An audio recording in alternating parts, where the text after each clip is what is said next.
Il vous reste 19 minutes. 19 minuta. Hvala. Ovo je dakle optužnica koju je protiv vas podiglo okružno javno tužilaštvo u Beogradu 3. juna 1996. godine. Ovde se pominje vaše ime uz još jednog optuženog i sad se navodi sve ono iz krivične prijave, sva ova krivična dela, i džamija, i bomba pod automobil, i pred prozorom stana ovog Albanca, pa onda ovo što su našli kod vas i tako razne te stvari. Jel tako? To je ta optužnica koja je protiv vas podignuta. Da li se sećate te optužnice?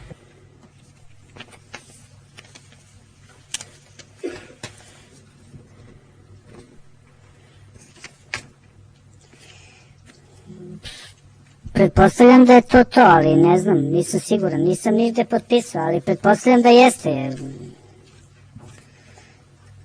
Vi bi trebalo da znate da optužnicu ne potpisujete, nego vam se uručuje, a potpisujete dostavni list, on je plave boje kod nas. Pa kod nas u zatvoru mi nemamo faksove u zatvoru, nego ti donese policija i ti moraš da uzmeš i staviš u džep. Tako se kod nas radi u Srbiji. Tako da sam ja isto tako verovatno imao ovo, ali sam ne znam tačno šta je sada, ali verovatno morao sam da dobijem optužnicu da bi bio u zatvoru. U istraži, da.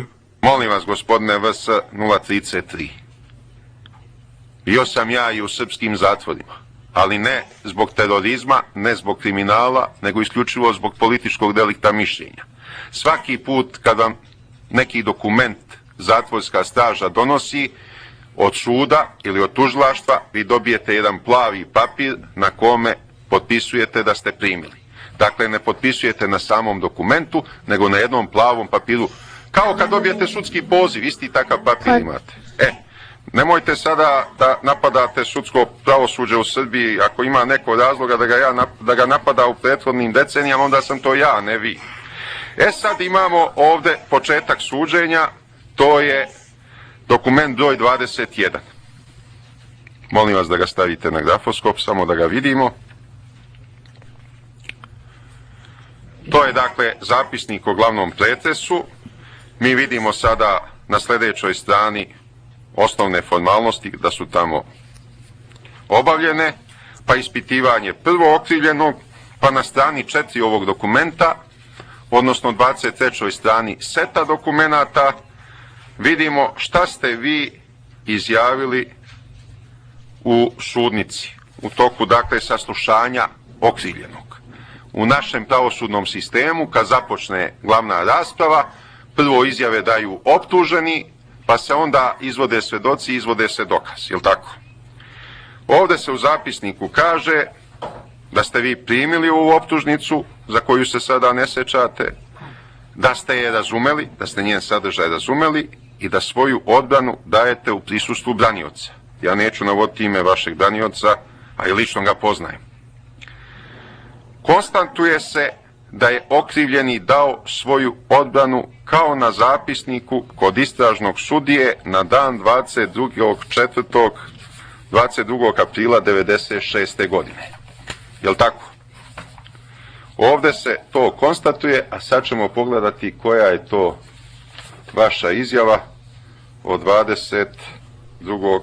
aprila. To je dakle ova izjava u kojoj ste sve priznali. Dakle, prvo ste sve priznali kod istražnog sudije, pa ste se branili ćutanjem, pa ste neke stvari u maju mesecu negirali. Međutim, suočeni sa svim onim što je tužilaštvo raspolagalo, vi sada potvrđujete ovu svoju prvu izjavu kod istražnog sudije. I sad kažete da ste krivično delo pod tačkom 1, a to je bomba na džamiju, izvršili da bi ispunili želju našeg druga Vlade, neću mu pominjati prezime, da ne bi, sad sam se zaleteo malo, nije bitan drug Vlada, neću mu pominjati prezime. Dakle, neko vam je to kao svoju posljednju želju na samrti saopštio. Vi onda govorite s kim ste izvršili to krivično delo i potvrđujete da je kod vas nađena ona količina oružja koja stoji u potvrdi. I onda kažete, sve ovo objašnjavam time što sam u to vreme smatrao da bolje da ja mojim radnjama izazovem zvučne efekte nego da bude pokolja u Beogradu. Znači, vi se pravdate tako što kažete, bolje je vi kontrolisane eksplozije da pravite u džamiji i katoličkoj crkvi, nego neko drugi koji ne zna to kontrolisano da izvrši pokolj. Ovo je vaš način pravdanja pred sudom, jeli? Evo stoji tu. Jel tako, gospodine VS 033? Tako je. E. Tako sam verovatno rekao. I onda sljedeća rečenica. Smatram da bi bilo svašta da ja nisam izazivao zvučne efekte. Jer su dolazili ranjenici sa ratišta, a njih su obilazili mnogi dobrovoljci, pa je među njima bilo raznih razgovora. Znači, vi ovdje kažete da ste vi zapravo vašim bombaškim terorističkim aktima spasli i džamiju, i katoličku crkvu, i stan ovog Albanca, i vozilo, jer da je to neko drugi radio, to bi bilo mnogo gore.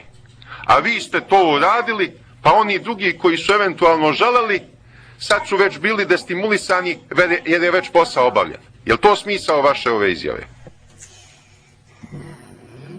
Mene je u zatvoru posjećivao advokat i ja sa advokatom mora se konstatujem šta ću reći pred sudom. Ovdje lepo piše da sam imao svog pravnog zastupnika. Jel to znači da ste ovo pod utjecajem advokata izjavili? Pa mogo sam da kažem i pod utjecajem, sad se ne sjećam, ali mi smo razgovarali o delu. On je mene posjećivao, dolazio da razgovara sa mnom dok sam bio u istrazi u zatvoru. Dobro, ali ovdje pominjete i neko miniranje autobusa u posljednjem pasusu. Često puta kažete... A jel piše u tu pasu isto da me advokat učutko i rekao nemoj da pričaš, sedi? Nema to ovdje. Pa a i toga je bilo. Možda je toga bilo, ali ovdje ne stoji da vas je advokat učutkao. Ali dobro, pošto vas je advokat učutkao, kažete mi ovdje u posljednjem pasusu govorite o nekom miniranju autobusa u svrhu da se uništi autobus, nego da autobus padne u ruke neprijatelja. Gde ste vi to minirali autobus? Nisam ja, oni su možda tako zapisali, ja sam rekao da smo imali bombe dobrovoljci kad smo išli na ratište. Da smo imali bombe da u slučaju da nas zarobe neprijatelji, da dignemo u vazduh i autobus i sve nas. A sad što je zapisničar ovako zapisao kao minira autobus, to verovatno da bi skratio. Tad me advokat učutkao i ja sam seo i posle više nisam ništa govorio na sudu. I ja imam utisak da je vas advokat učutkao da ne biste ispričali još neko krivično delo, pa pošto vas je učutkao, ostalo je ovo nerazjašnjeno gde ste minirali autobuse, ali sad šta je tu je? Ne. Užilo što prigovor, časni sudje.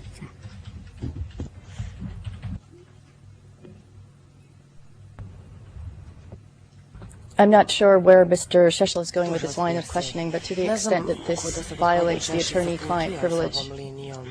Ispitivanja, međutim on ovdje narušava poverljivi odnos između branioca i branjenika, odnosno zadira u to pitanje. Gospodo sudije, nema tu nikakvog poverljivog odnosa, valjda je sve s vama ovdje jasno. Uostalom, ja i ne pominjem ime tog advokata, u stanju sam i sutra njegovu izjavu da vam dovedem ako zatreba, ali baš zato što poštujem taj odnos, neću mu to tražiti. Ja znam tog čovjeka koji ga je branio. Ovdje ja vam ukazujem na interesantnu stvar da je bilo i nekog miniranja autobusa, ali mi sad ne znamo o čemu se radi. I molim vas da krenemo na sljedeću stranu. De quelle année s'agit-il? O kojoj godini je ovdje reč? Ovo je suđenje 96. godine za krivična dela iz 92., 93. i 94.